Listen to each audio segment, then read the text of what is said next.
ಹೊಡಿಬೇಕಂತ ಇರ್ತದೆ ರೂಲ್ಸ್ ಅದು. ಅದನ್ನು ನಾವು ಕೌಂಟ್ ಮಾಡ್ಕೊಂಡು ಒಂದ್ಸಲ ಹೊಡಿತೀವಿ ಅಷ್ಟೇ.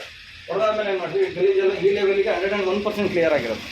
ಇದು ಹೆಂಗಿದೆ ಫಿಲಮಲ್ಲಿ ಹೆಂಗೆ ಕ್ಲಿಯರ್ ಆಗಿದೆ. ಫಿಲಮ್ ಏನು ಮಾಡ್ತೀವಿ,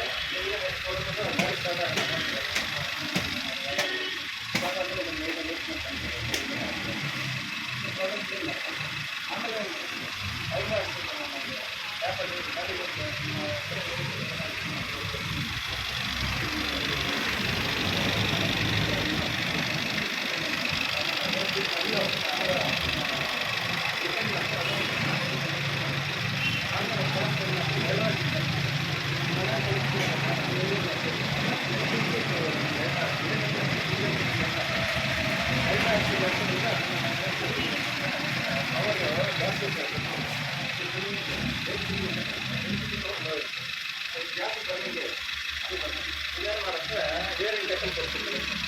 ಏರ್ ಇಂಟೆಕ್ಕಿಂದ ನಿಮ್ಗೆ ಎಲ್ಲಿಗೆ ಹೋಗುತ್ತೆ ಅಂದರೆ ಹೆಡ್ಗೆ ಹೋಗುತ್ತೆ.